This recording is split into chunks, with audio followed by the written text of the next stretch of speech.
I'm your host, the 7th Wonder of the World, Taj Mahal, and this is the 7th Wonder Podcast.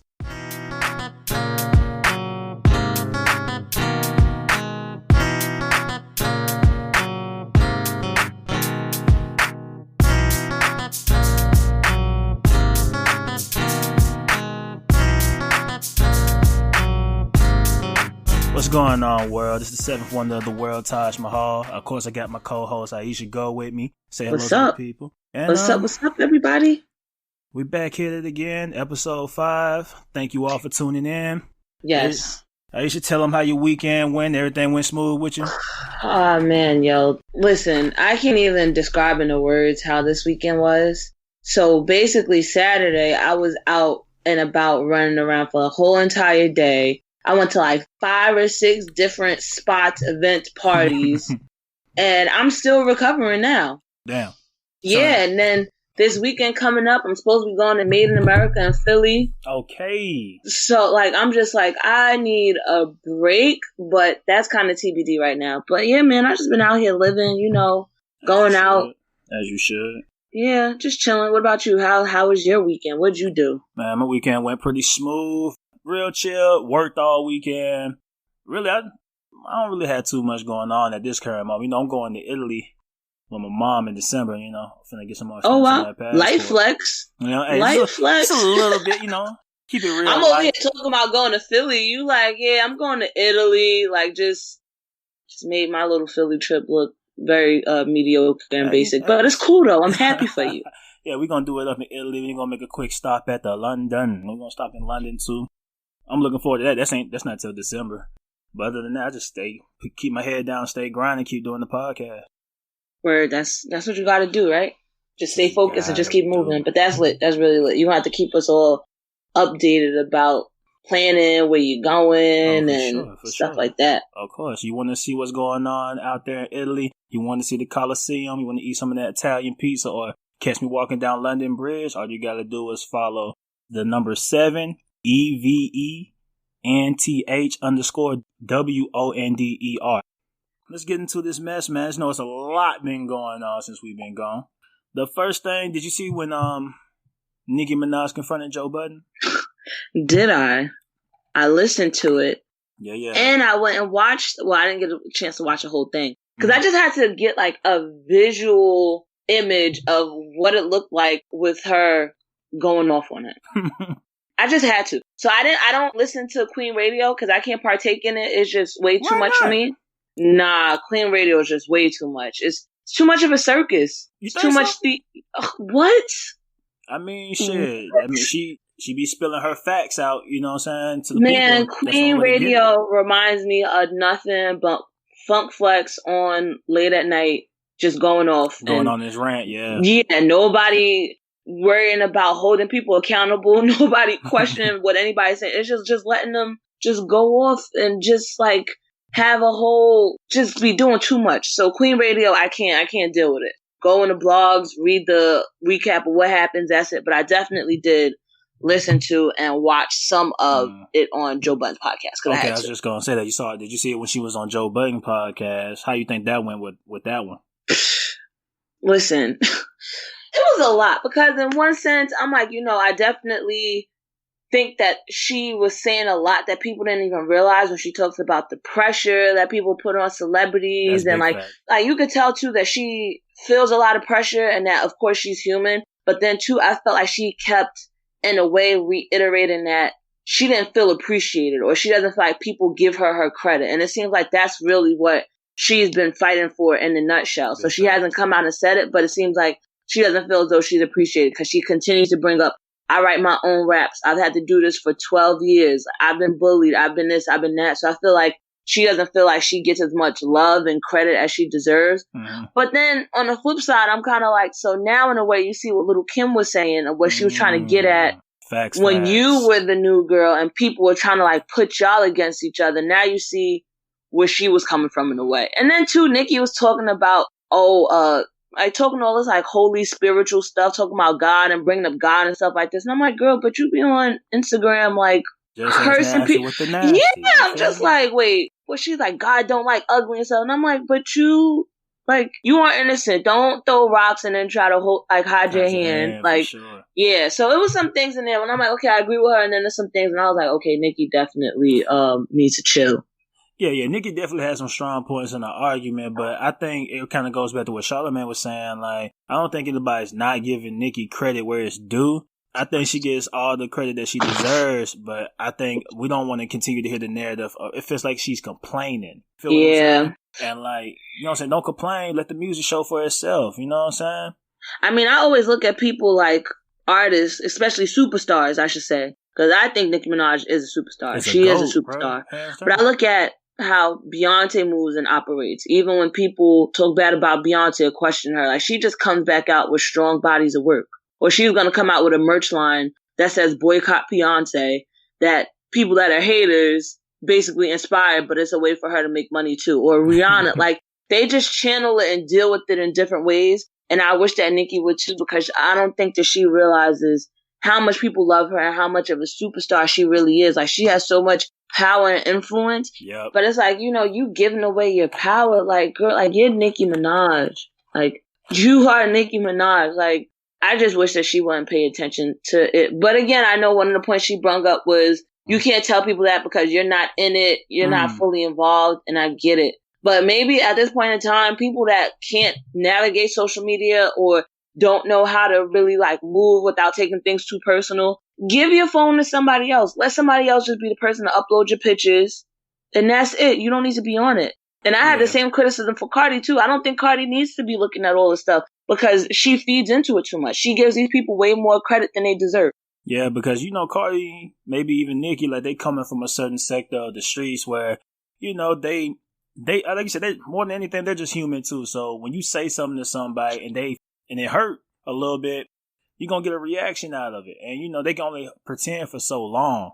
But also, Nicki kind of suffers from the Wale syndrome, I call it, where, you're already a god, but you don't feel it, you don't see it. So you feel like you're not getting your props or getting your flowers when it's due. But you got the whole Barbs on Shade Room and on this platform going hard for you. Like, people support you. They want to see you win. So I agree with you in a way. So I agree with you that Wale does suffer from that. But then I disagree because if Wale was where Nicki is at, and if Wale had those numbers like Nicki, I don't think Wale would be complaining. I feel you though. Yeah. Okay. Like, I really don't.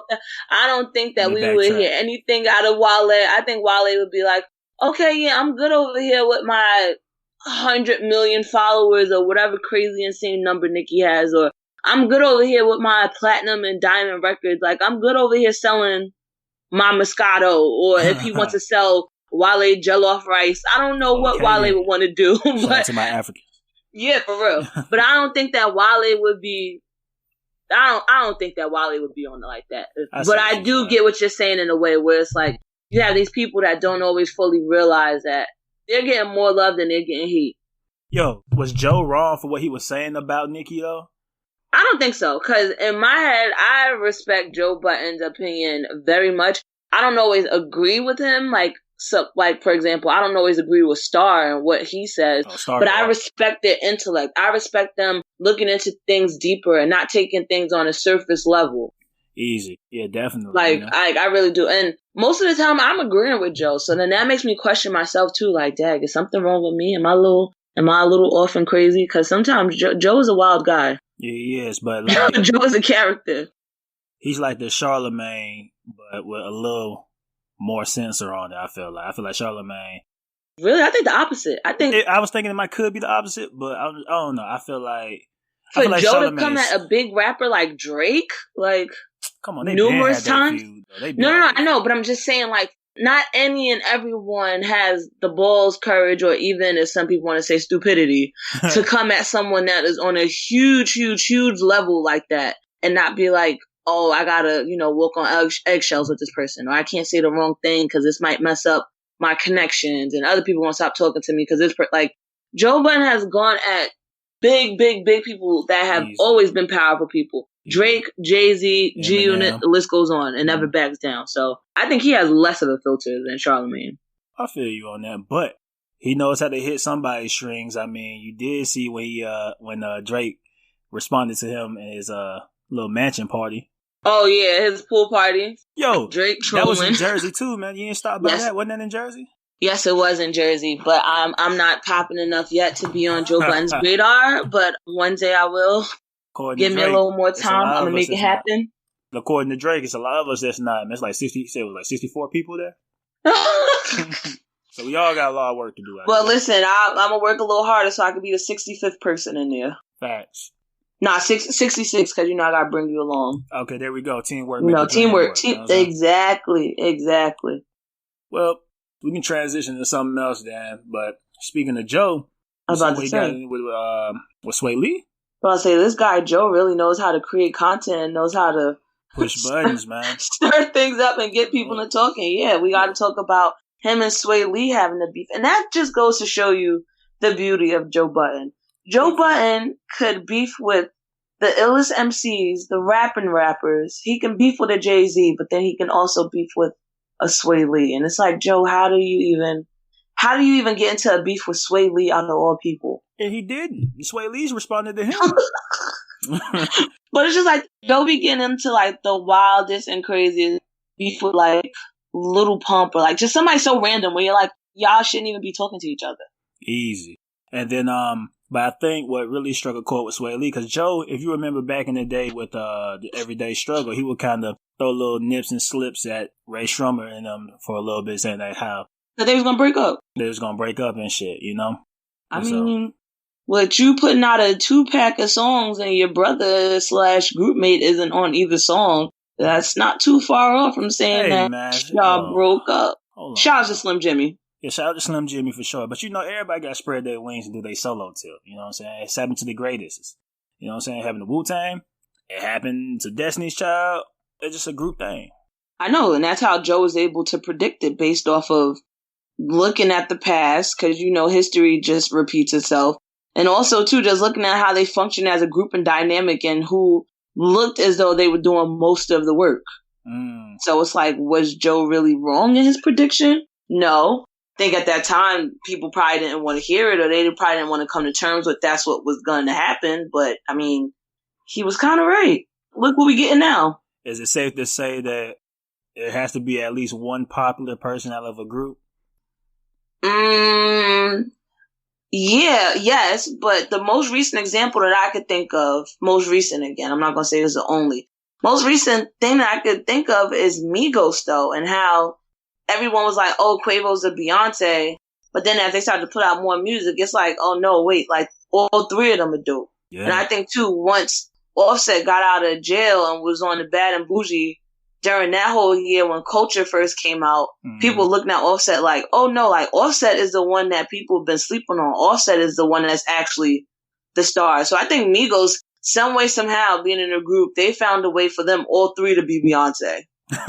Even though people are trying to sleep on Takeoff and they shouldn't. And which everybody know, man, Takeoff really got the best lyrics out the whole group. I mean, it's not up for debate. I would say Offset. Offset do be spitting, but not Takeoff. Yeah, like Takeoff got it. Offset got the delivery. Nah, listen, but like in the beginning, like Takeoff was the one that was kind of setting the tone and setting the schemes, and like he was the one that was really, I think, in a way. I think in the beginning, Quavo was probably more like the Quincy Jones, like the producer of it. Like, okay, smooth. This is how we're going to do it. Yeah, but I think Takeoff really took on like a lot of the heavy lifting and the heavy weight when he first was like taking off big with like Versace and stuff. Yeah, okay. I can agree with that. That's a good analysis. You definitely got your rapology degree. Oh, thank you. That's for sure. I'm trying to get my math. I'm working on the masters now. Hey, okay then. Let's do it. Let's get these M's. Hey, so what did you think about Port of Miami 2? I know it came out a little bit earlier this year. I think came out August 9th. Everybody had no time to kind of groove in tune with it. I haven't heard really people respond to it like that.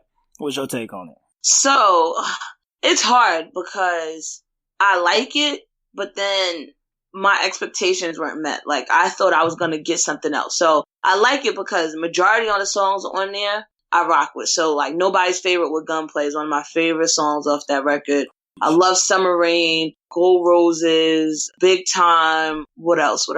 The joint with him is a Ball Greasy and Lucci. Like, it's songs on there that I really like, but the beginning intro of it, I was like, Ross, like, what is this? Like, usually I thought I was going to get some, like, him talking about how he go in the Wingstop with the new Gucci loafers on, and he makes sure they put a rug out on the floor so his feet don't touch the ground. Like, I was waiting for Ross to say some, like, extravagant, you know, luxurious stuff over some harps and violins or something like that. And for him to start it off with that song with him and Wale, I was kind of just like, is this really how you want to intro this? Like, is this what is like the sneak peek of what we're about to get? I just expected more, and I expected some like skits and like better transitions in between the songs. I really think the song that he has with, is it the one with A Boogie or is it the one with Lucci? When he's talking about the seizures and they got like, the news clip playing in the beginning, I really think that should have been like the intro song. Either that or White Lines or Dej Loaf, just to kind of like set that tone of what you're about to get. You're about to get Rick Ross talking that talk. We talking about Port of Miami. That's what it's about. Like, I wanted a different intro. But other than that, like, there's way more songs on there that I like than I don't like. Yeah. So it was good, but I don't think it was great. It was decent. I mean, even when Port of Miami came back out in 2006, even that album was decent. So, I mean, I wasn't really expecting too much. My favorite Ross album was whichever one that had I Got the Chopper in the Car. That's not... It had John Lennon on it. That's the one I like the most. What album is that? That's not Lord Forgives, is it? It might be. I think that might be the Lord Forgives, I Don't. I really, and it would have had 9-piece, straight 8 bar. Is that it? No, that might have been the album before, because I know what Lord Forgives and I Don't. That's what like Diced Pineapples was on. And I think Three Kings was on there with Jay-Z and Dr. Dre. But I know what album you're talking about. That one was a good one. Shout out to Ross for having them ill-ass connections, too, man. He had some good features on here. I really did enjoy the features. Not necessarily all their verses. Of course, I enjoyed Nip's verse. I enjoy anything Nip. Yes. Did. Oh, my God. It was what other song is it? What is it? Fascinate? Fascinated. Yeah, that song, too. I was like, yo, I could have heard Nipsey on this, too. Rest in peace, long live King Nip. I was like, yo, Nip would have sounded good on this, too. But, yeah, again, there's way more songs on the album that I like that I don't like, but I feel like it's still something missing that has it being good and not great. I feel you on that. Yeah, it was just like a missing element. I give this overall like a 6. I give it a 6. You give it a 6? Ooh. I mean, I'll give Ross a 7. 7.5. For sure. I need to go back and listen to it over and over again. Then I'll probably change my mind, you know. It takes time. It's still early in the game. It's only been out for a month, so just gotta give it time to ride out, let it breathe a little bit. I mean, yeah, I agree too. And I have to backtrack something I said in one of the episodes when we was talking about possible contenders from Album of the Year. Yeah. Igor is definitely one of those albums. Yeah, you like that, right? I told you, man. It definitely is. I just had to put that out there and say that. Igor is definitely... Somebody else said that too. I think it was Freddie Gibbs was talking about his top albums of the year so far. He said Igor, he said Shea Butter Baby, and he said a couple other ones. I'm sleeping. Like, I am over here on Z-Quit. I have not heard Shea Butter Baby. You gotta hear Shea Butter Baby, okay? Ari Lennox, just amazing. Remember how when Scissors Control came out? Oh my God. That was and everybody was like, oh, this album. They should be talking about this album like that. Because it's that amazing. You know, when it comes to TDE, man, they got a good marketing plan, I don't know what they got going over there, but if anybody come out with something over there, it always hits the airwaves real good. But I mean, she underneath Cole, so she deserves her shine, and you know, everybody's been talking about Shea Butter Baby, the song, so. The album is really good. But yeah, Igor, though, I'm telling you, that's a good, solid body of work, period. If it even came from another artist, it would have been Album of the Year, but it came from Tyler, and it's a dope-ass album. Should I say my hot, spicy take that I feel about Igor on here? Should I do it? Through. Come on. We don't hold back here. So, in listening to Igor and letting it digest and whatnot within, you know, my head and my ears, I listened to it and I'm like, this is what Kanye's Ye should have sounded like. Or this is the direction of music that we thought Kanye was going to be moving into, but didn't. Because if you think about all the albums that Kanye put out, how it's just like so ahead of its time, so innovative, so creative, taking it to the next level. But then I think after My Beautiful Dark Twisted Fantasy, not even Yeezus, you start to see like, okay, it's like something's missing. When I listen to Igor, I'm like, yo, this is the album that we thought that Kanye would have been making at this point in time in his career. And for Tyler to be creating this still early in his career, I can't wait to see what else he does. Definitely, man. It hasn't been an overnight trip for him. You know what I'm saying? It's like he always had to build up to this point, but it's dope to see him transition from that fucking weird rapper. Number 3. Now, Fatalis is number 5. Album number 5. Okay. Yeah. So for this to be him at album number 5, and then Ye was Kanye's 6th, 7th, something like that. Like 6 or 7. Okay. Yeah. I mean, not too far behind, but I just hear it and I'm just like, yo, this is the type of art that I would have thought Kanye would have been creating. Nah, Kanye, he went out the stratosphere. I don't know what changed and when did all this change happen. Sometime after Yeezus. Unpopular opinion, though, Yeezus was a great album. Yeezus was just I loved Yeezus. You loved it too, right? I thought it was great. Yeah, Black Skinhead, On Sight, I Can't Hold My Liquor. No, talking about though. On Sight, we could have definitely did without, though. Nah, I liked On Sight. You liked On Sight? That beat was very... It was a no for me, dog. I had to skip on Sight. Imagine going to the concert, hearing that all around, surround sound, lights, everybody just jumping up and down. Like, that's what that song is intended for. That song is intended to be performed. Yeah, definitely. When you on Molly and shit and you jumping around, you hear On Sight come on.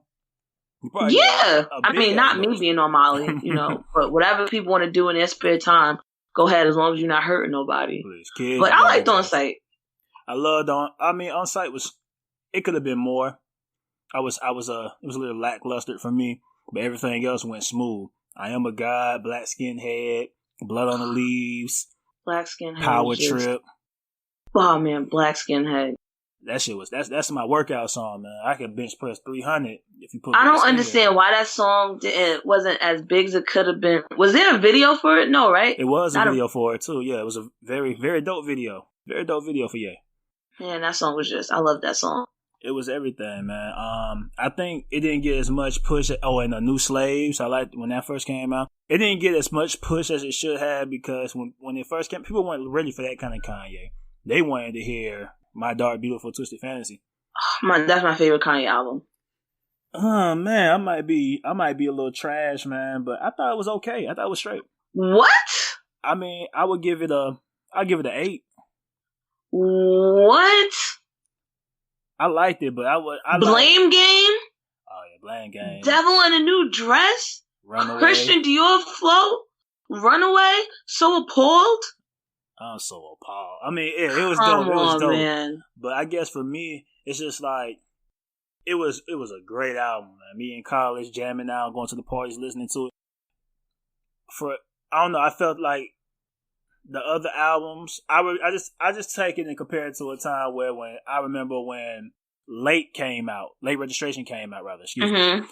And I know what that album felt like to me when I first heard it, and then when this one came out, it felt real good. I love My Dark, Beautiful, Twisted Fantasy, but it just didn't give me that same feeling like Late Registration did. And it shouldn't, because music should always be evolving. But yeah. But I mean, it was cool. But now I listen to Yeezus, and I'm like, God damn, this shit's stupid fire. See, but again, all right, think about if Kanye put out, or not if. All right, think about Yeezus and how that is now and how you look now like, yo, this is dope. And then if The Life of Pablo sounded like Igor. That would have been a dope fight. Like, that would have just been like, oh, this guy's really on something else. Like, this is something totally new, totally different. Like, I just feel like if The Life of Pablo sounded like Igor, we would have been talking about Kanye's discography differently. I think we would have been appreciating it differently. And he would have been looked at in a different light. Also, though, because of the controversy that was happening behind the scenes up to the release of Ye, it would have still probably got mixed. Nah, I take all that shit. But it would have definitely pushed his stock even more higher. Yes. Because he was talking that talk that he would have came with a great album like everybody's been doing. Like, they would have forgot all that other stupid shit he said. But since he was saying that stupid ass shit, and he came with that weak ass shit. It's like, come on, man.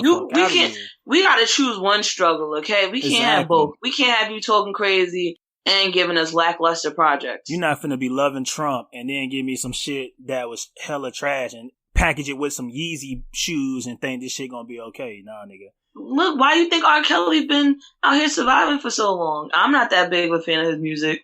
But people like, yeah, we know that you a terrible person, but Step in the Name of Love, they played this at all my reunions and Mom could all dance it. Like, if I would have put out something that's better, people definitely would have forgot him talking about MAGA hat makes him feel like a superhero and sending a hugging on Donald Trump like he just been reunited with his daddy that he never met. Like, definitely on the other cheek. You know? But overall, though, I know I love Ye. And everybody deserves to be their own individual no matter what. But the shit that he does sometimes, no matter if it looks bad, I kind of feel like we all know where his heart is, and we just hope that he comes back to who he used to be. Yeah, I agree. Hey, moving on. I'm trying this new thing, you know, like I'm trying this new thing of forgiveness and growth and stuff like that. So that's why, yes, I'm turning over a new leaf. Yes, we wish the best for Kanye. Aisha practicing the let go and let God. Man, listen, it's hard. It don't get no easier though. I promise you that. Man, all right, but what we got up next? Man, so let's talk about Jay-Z versus Black America. I don't appreciate people doing my brother-in-law. Yes, I call Jay-Z my brother-in-law because in my head, Beyonce is my best friend. So I don't appreciate people doing my brother-in-law like this and coming at him crazy. So we know Jay-Z is in talks with the NFL. I believe working on a program with the NFL to help with racial issues. Mm-hmm. Part of my lack of knowledge. I gotta go back and look at the topic again. Also, I also read through TMZ. I don't know how reliable the source is, but that's been the legs of the conversation too, is that he might be partaking in being like a part owner of an NFL team. Yes, I heard that as well. With that being said, do we trust what Jay-Z is doing here? I'm going to say this absolutely. Because when have we ever seen Jay-Z make a bad move? When have we ever seen him do anything that made us look at him questionable besides when he was on that jet ski and when he was trying to dive into the pool with the swim trunks on and we like, we never want to see you like this again. We've never seen Jay-Z do anything that wasn't progressive. We've never seen him do anything that was just selfish and just self-involved for himself. Like anytime we've seen him do something, it's been for a greater cause. Even in his music for years, he's been talking about community, helping your people, giving back, going off and being successful so then you can give back to others. So I don't know why now all of a sudden we're looking at this and all up in arms about, oh, he's a sellout, he did this and he did that. So it's okay for people that are Colin Kaepernick's actual colleagues and people that work in the NFL with him that are black. It's okay for them to continue to get a paycheck. And while Colin isn't on a team, and it's okay for them to not talk about getting a pay cut to make sure that he's paid. But yeah, it's not okay for Jay-Z to go in and partner with the NFL to try to make some change. And it's like Jay-Z is a billionaire now, and these teams and it's people that conduct the NFL are billionaires. He can speak their language. He's one of us that's gone in there and able to talk to them and speak their language to get our concerns heard. So why are people so mad? Well, based off the reaction of Colin Kaepernick's girlfriend, Nessa, the personality. Yes. What I've been understanding is she's upset with it because she's been saying that he's been working with an organization that blackballed Kaepernick. Pretty much she's saying that the NFL has been trying their best to blackball Kaepernick, and then here you go trying to like twist the narrative. It's like, yeah, I'm coming. This is trying to make people more aware of social injustice, but then you're going off making deals trying to get a football team on. Now, it's sick because this would bring, it reminds me of the time when not David Stern, but the dude who used to own the Clippers went on that. Daniel, what's his name? That really old racist guy. Man, yeah. Donald Sterling. Donald Sterling. Yes. Donald Sterling, when they were trying to sell the team, and Diddy, Floyd Mayweather, Oprah, everybody was trying to put their bid in on it. And these niggas was already like, nope, I'm not finna sell it, y'all. Fuck out of here. Now this is giving people the opportunity, if Jay does become part owner, he can really flip this shit up and, you know what I'm saying, put more black hands on the back of people owning some of these sports teams. Everybody knows Michael Jordan owns a little bit of, Michael Jordan owns a little bit of the Bobcats. Mm-hmm. But, you know, he owns which is a big chunk, 60-something%. But what if we get an owner in here who owns 75%? What if Jay-Z flips this and can turn into go from part owner to majority owner on a big chunk, put Diddy in? It sucks because it's bringing opportunity for other black people, but he's doing it on the back of black injustices. If it were to happen, you know. But this is what I don't understand. So, you know, I can kind of understand Nessa's frustration, and I understand her speaking out because, of course, she's going to defend her boyfriend, her man, as she should. But what I'm confused about is, I just think that our energy and our frustrations are misguided. You're coming at Jay-Z saying he's working with an organization that's trying to blackball Colin, but who's to say he's not trying to get change to happen and in effect? And then they blackball Colin, but then Colin settled with the NFL, which means that shouldn't that all be null and void in a way? It's you settled. That means you took a monetary value that both parties agreed to and are agreeing to move forward. So are we still looking at this as Colin's being blackballed if he got paid? And if he got a settlement? And then also too, again, it goes back to, okay, so Jay-Z's working with this team and Colin, one person, unfortunately, is blackballed and is being a martyr in this situation. But what about the other of hundreds of black people that are employed by the NFL that Jay-Z could possibly be helping by stepping in and working with the NFL to get some change happening so that there won't be another Colin Kaepernick situation? Sometimes you need somebody to, I'm saying this loosely and figuratively, sometimes somebody needs to die on the cross. Jay-Z has even said himself in an interview, the first Indian over the hill always gets the first, the arrow. And that's Colin. But maybe he gets the arrow so then that the people that come over the hill after him don't get the arrows. Because Eric Reed was part of that settlement too, right? He still has a job. That is true. That is very true. Good way to put it. You should, but you know how it is. It just hurts to see, you know what I'm saying? Because we don't know what's really going on. We're on the outside looking in at the end of the day. So when we hear these headlines, we just think about all the problems that they put our brother through. You feel what I'm saying? And for somebody to go behind Colin's back to work with his enemy, that's how we seeing it. We don't see the bigger picture. And I feel as though Jay, when I look at the course of the things he does, unless you ask Dame Dash, Jay's been he never did anything out of character, unless you ask Dame and maybe and you can't even ask Dame because you could tell Dame is still disgruntled in a way and still hurt. That's personal stuff.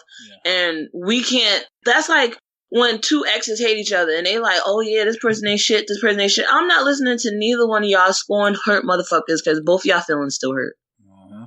I'm not listening to that. But then another thing that I thought about this whole Colin Kaepernick situation, people mad at Jay-Z, right? Mm-hmm. But who's mad at Nike when Nike is playing both sides as well?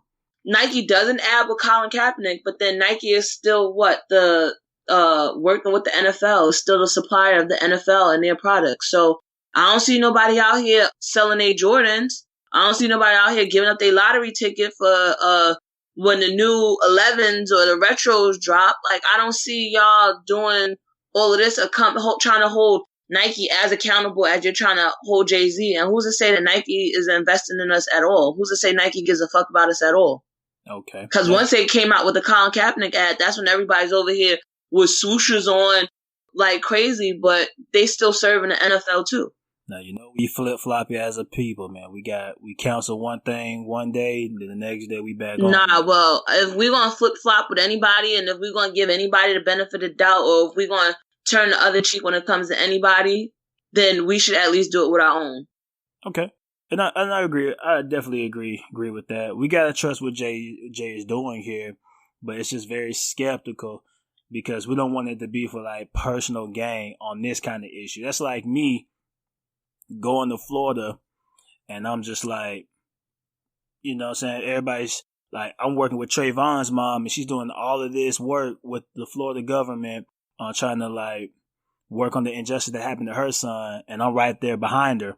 And then all of a sudden I go make a deal with Florida to go help me buy acres of land behind the scenes. So was I really working with Trayvon's mom trying to do something good, or was I looking out for self? You know? But we don't know what you was buying that land for to do. What if he was buying that land to come up with a community named after Trayvon Martin, where it's housing for people. There's a community center for kids. There's all these different traits and trades that they can learn. Because it was said that he was into aviation. What if it's an aviation program about him? Or, like, you don't know what people's plans are. And again, everything that we've seen Jay-Z do business-wise have been to help people. Tidal was supposed to be a way for artists to reclaim their earnings, be able to get paid what they should be getting paid, and not the streaming services getting paid off for all their hard work and publishing.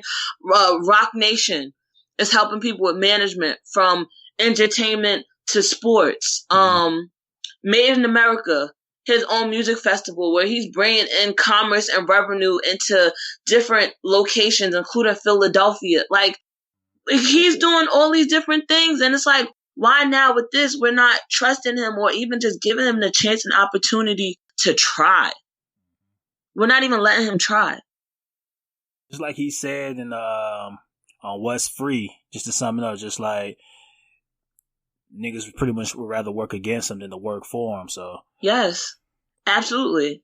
And like, again, it's just like we just gotta give him a chance to see what he could do. And again, because of the fact that he's a billionaire and he's in these rooms where other billionaires are, he's the one to talk to them. These people that's millionaires, thousandaires, or even little dollarnaires, that means y'all that only be having like $3 in your checking account. It's okay. I be there too sometimes. Yeah, we not in these rooms with Robert Goodell and Robert Kraft and them. Exactly. We don't speak their language. We don't go to golf with them. We're not in the cigar rooms with them. We're not at these places that they at. So we need our people, our successful people, to get into those rooms and explain to people different, like what goes on or what our issues and plight is. Meek Mill said that he was talking to, who was, I think Robert Kraft or what's the guy? I think the guy that is like car owner with he was talking to him about like certain things, breaking things down to him about what goes on in the hood and why people do certain things and why, like, because they don't understand, because they're not in our world at all, not in the slightest bit. They're so far removed from our world. It's like, to them, the things that we go through are like non-existent, or they're like, oh, people actually go through that now in 2019. Yeah. That's still a present issue. And it's like, yeah, it is. Yeah, that caught me off guard when he was on the Breakfast Club, the owner of the Sixers. He kind of sounded like he was surprised, like, during this time and during this age, like, this goes on, which goes to show a lot of people are ignorant to what really goes on in these inner city communities, or just if you're living on a lower income status than the rest of the world, because damn, it's like, how far removed are you to not really realize that, you know, black people are really suffering? Exactly. Like, think about how many more Meek Mills they are in the hood, where people that have these bogus charges pinned on them, or they've been so mistreated. And think about how many people like that aren't a rapper, that don't have money, that don't have the attention of the masses, and that don't have people like these millionaires and billionaires that are like inquiring about why is this happening to you and fighting for them. Exactly. Like, what if that doesn't happen? Then this is why we need a Jay-Z to be partnering with the NFL to do these social justice reforms and work on the music and entertainment part. Because again, we don't know how this could change things. Like, we don't know how. Now, you never know. What if anytime there's a Super Bowl in a particular city, he's getting the biggest artist from that city or neighboring city to come out and perform, and they're doing something with the community, and leading up to the event, they're doing pop-up shops, or they're doing giveaway. Like, you don't know what's going to happen from this. Well, I don't really know the approximate amount of miles New Jersey is from Brooklyn, but hey, man, Hove did bring the Nets to Brooklyn, you know? And on top of that, he was the one who, I forget what happened to the little homie, but he was able to get like a lawyer on some little homie case that was happening with him in I believe like his school for, was it his hair? I don't know. That story I probably have messed up. But he was, Jay-Z does things constantly. Like they said him and Beyonce have helped to get people out of jail that were arrested for like Black Lives Matter protests. So it's like, come on, man. Like, this isn't, out of all the people, yes, there are some people out here that claim to be for us and they really not. Out of all the people, he's not the one. And if so, let's give it time. Let's see what happens. Football season about to start. I'm about to watch my bum ass Giants lose. That's okay. But listen, I'll come to terms with it. But let's see what he does. And then when February rolls around, when the Super Bowl time, and if things still don't look like it's changed or the league still looks the same, then we could be like, all right, we're holding you accountable. But until then, we can't do this without knowing what the plan is or even seeing what's in store. And with that said, let's just trust Jay-Z and let's just give it time. Let's just give it time. Give the man a chance to either succeed or fail. He hasn't even done anything yet, and we dragging him. But and if he does fail, he has more to lose, if anything, than us, because now his reputation is ruined. Exactly. And then Jay never struck me as a guy to like ruin his rep, So exactly. And that's why I do trust what he's doing here. I don't really feel it's out of disrespect. But I mean, I know Charlamagne on the interview with Snoop, he was saying he was in the room, he asked him the question, but I don't know if he really answered Charlamagne's question about what he was really supposed to do with this. But moving forward though, let's talk about something else. Let's get out this gloomy mood. Yeah, man, you just got me all just, I feel like I'm on like my Angela Davis Black Panther, like, you're gonna have me looking at the white people crazy tomorrow. Let's go get the strap, man. Go get the strap. Speaking of go get the strap, man, I'm gonna digress a little bit. Did you hear that new Power theme song? Oh my god! Disrespect, my nigga. Yeah, that is very disrespectful. Yeah, he gonna switch that up the next episode. That's the thing. 50 Cent, right? He is such a troll. Like, he enjoys doing this type of stuff. And he likes creating controversy because he knows it gets people talking. This whole theme song change, it was just the Power season premiere. This could just be another way to get people talking. Like how everybody talking about this Popeye's chicken sandwich. Have you had it though? Have you had it though? No, I don't eat meat. You don't eat what? I don't eat. Oh man, dag. My black card taken away because I don't eat chicken. No, it's all good, but I used to. You can get it back.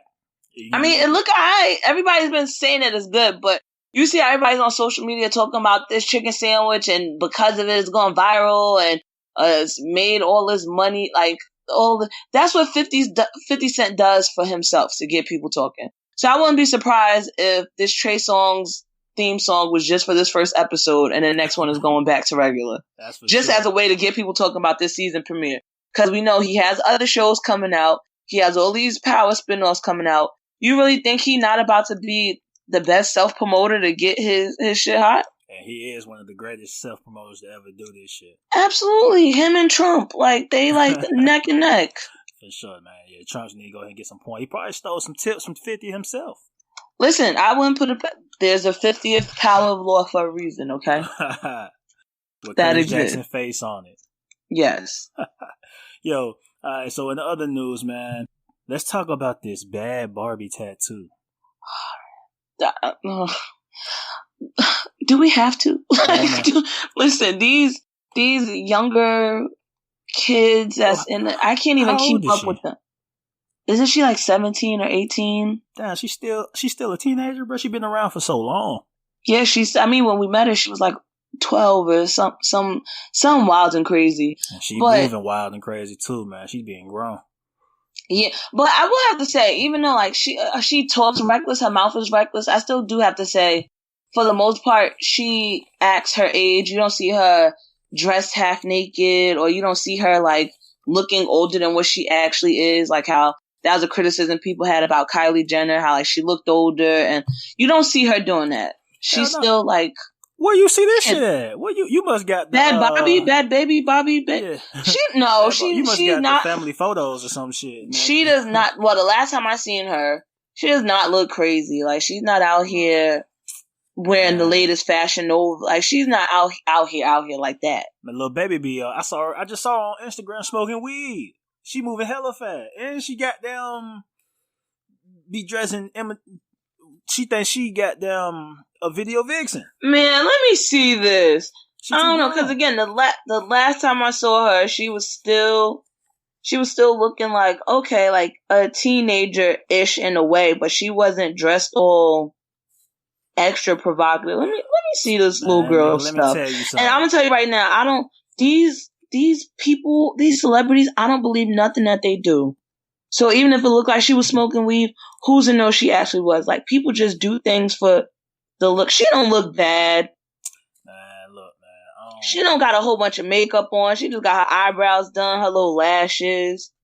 She get her nails done. She got the little skimpy ass little bathing suits. A bathing suit? She doing the most, bro. She need to be wearing a hijab.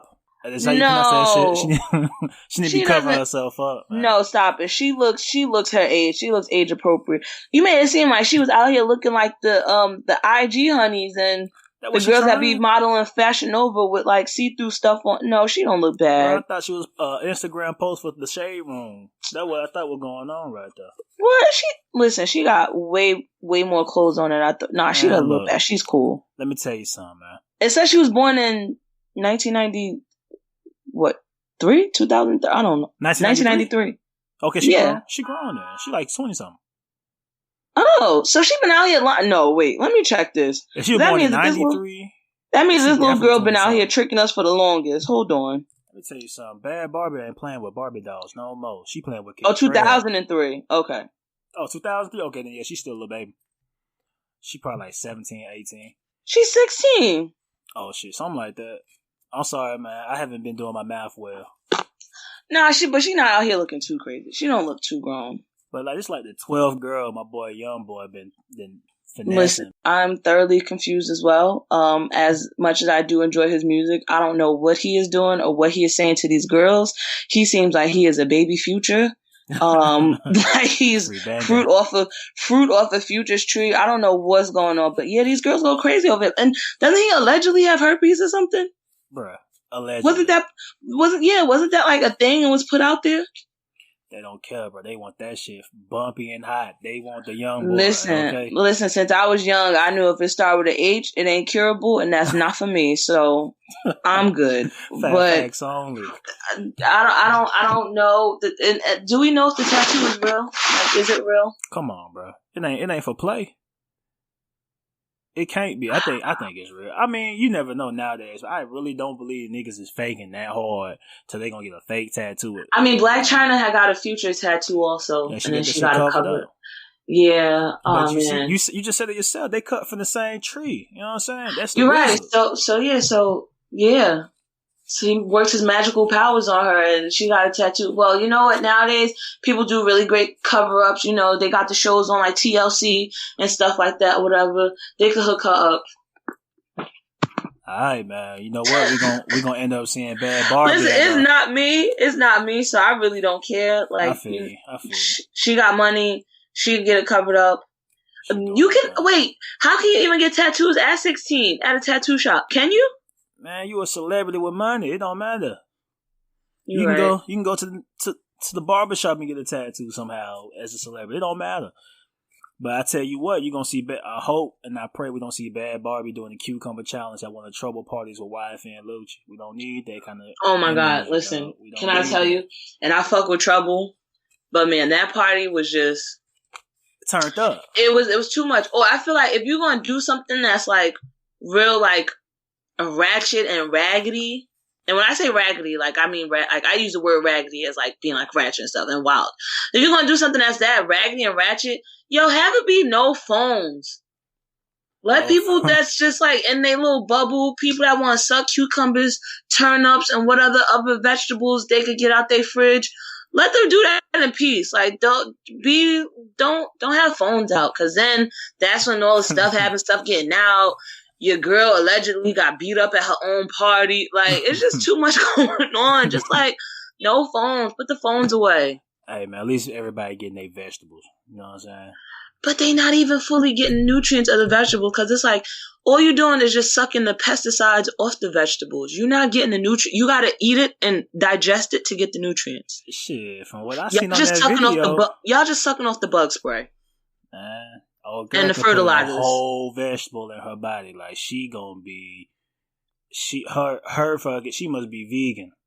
Yeah, and guess where the fertilizer and cow manure that was used to grow that vegetable, guess where it's at? Right inside of her. Man, she probably them nutrients. She got a whole fucking Texas toast probably baking in that motherfucker right now. A cucumber Texas toast at that. Like, just I'm glad that I hope the cucumber challenge is dying. I think it is. I don't think nobody else is still out here doing it. And that's definitely going to be on my list of things to keep in 2019. We do not need that moving forward. We do not need that energy. I need y'all to eat y'all vegetables and not beat y'all vegetables, if you get what I'm saying. You dig it. Yeah, I'm over it. Over it. But stuff like that, yeah, don't have people letting their phones out. Like, for what? Well, you got to remember, you want to live in the moment. You know what I'm saying? Here bringing them vibes. You did what I'm saying. Yeah, but when you can't live in the moment in your phone. Because you're so busy recording everything, you're not enjoying what's going on. You're going to enjoy it later. Man, that's cool. Who wants to enjoy it later? You want to be in the moment now. Like, what, you going to look back and be like, oh yeah, I remember when I was here. Okay. All right, but you ain't got no other memories. So you ain't actually live it and experience it. So when On the Run 2 or 3 come out and you got Beyonce on stage, you ain't going to pull your phone out and so you can relive that moment? No. Fuck y'all. I paid my good money for these VIP tickets. I'm going to sit here and watch the show and stand up for 2 hours or however long Beyonce goes for, because she doesn't do intermissions, and I'm going to enjoy it. I used to say she got the backstage pass of getting the t-shirt and the photo. Yeah, man, look, I'm not sitting here recording. No, I'm enjoying it. I want to sing word for word. I want to be, I could look back at it later on when other people record it. I'm living in the moment. I'm enjoying what I paid my money for. Not to show y'all, to just impress y'all, so y'all can be like, "Oh, look where she at." I don't care what y'all think. Hey, we digress. Hey, don't turn up on those people, man. Look, Beehive, we love you. Okay, we gonna switch topics. All right. Now, let's see, man. Where I want to go with this, because there's 2 topics I want to talk about. We're winding down on time. All right. I'm gonna make quick on this one, because I don't want to go too deep into it, but the T Grizzly shooting, very unfortunate. Yes, rest in peace to his aunt. And also, we gotta say rest in peace to Buddy from them franchise. Oh, boys. yes, indeed. Rest in peace, Buddy from them franchise boys. I really thank you for them good times in 2004 at the middle school with my long ass white T-shirt and my felines on, because forever I love Atlanta. I love what you guys did, man. May you rest in peace. Yeah, definitely part of that movement too, when things were shifting to the South and that crunk stage, and like definitely very pivotal, them franchise boys. So again, rest in peace. I didn't even know he was sick, but just live underneath the radar. They probably didn't really want his business out in the streets anyway. Well, it's just crazy too, because like there's just so many people within the culture that you don't realize is sick or is going through something. Like even I didn't know that Keek the Sneak was going through something where he was going through it bad too. Where he's where he's shot, like he was shot, paralyzed, has a colonoscopy bag, and then has to go to jail. And I'm just like, wait, what is going on? This is why too artists talk about, and I know Joe Budden talked about this a lot, about rappers having a union and something that's able to, people could tap into it or get help during times like this, because it's just crazy. Crazy. One thing we gotta realize, that no matter what kind of entertainment it is or what kind of entertainer it is, athlete, politics. Look, you gotta, if you're lucky enough, you're gonna get old, and when you get older, if life hasn't already diminished you, age is gonna diminish you, and we gotta do something to support the people that we care about. And I agree with Joe. Nori talks about it all the time. There shouldn't be a reason why we don't have a rapper union, other than the fact that we got big corporations willing to rape you out your record deal, to take everything from you and just be like, well, you know what you signed up for. You should never took the money up front. Should never chase after the dollar. No, we know what's going on now. We have knowledge of how to do better. We need to do better. It's just as simple as that.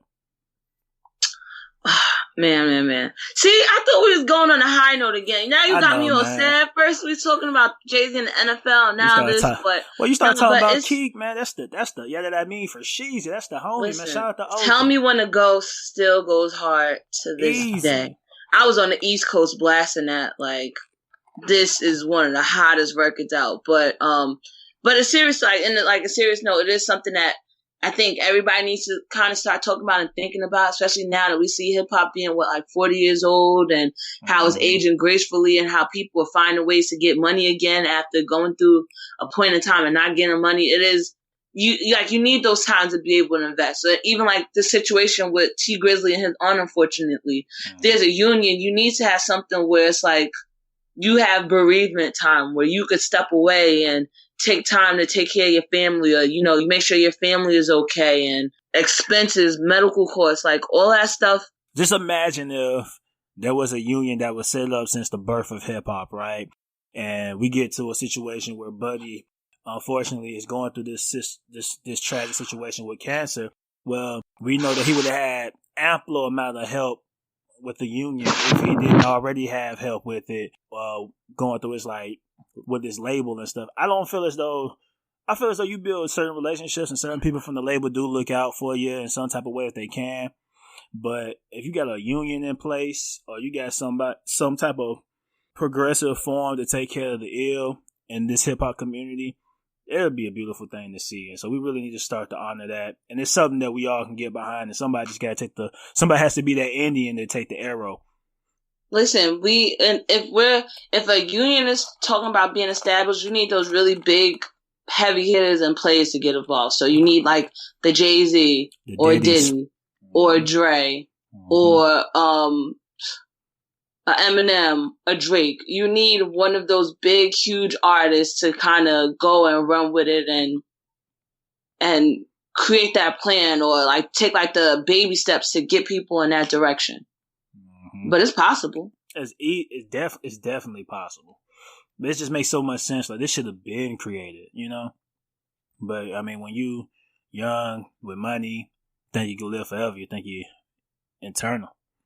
And then life has a way of humbling you real quick. Real quick. Well, it's life's the most pettiest of them all.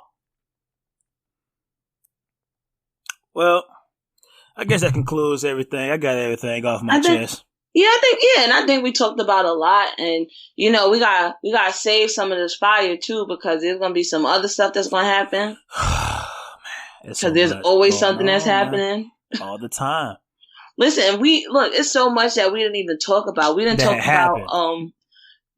about Nicki Minaj kind of going off on DJ Academics. I didn't hear about that. Yeah, because he said that her song Megatron flopped, that it fell like 72 spots off of Billboard. And then she was referring to him as a chipmunk during Queen Radio and referring to him as Joe's sidekick.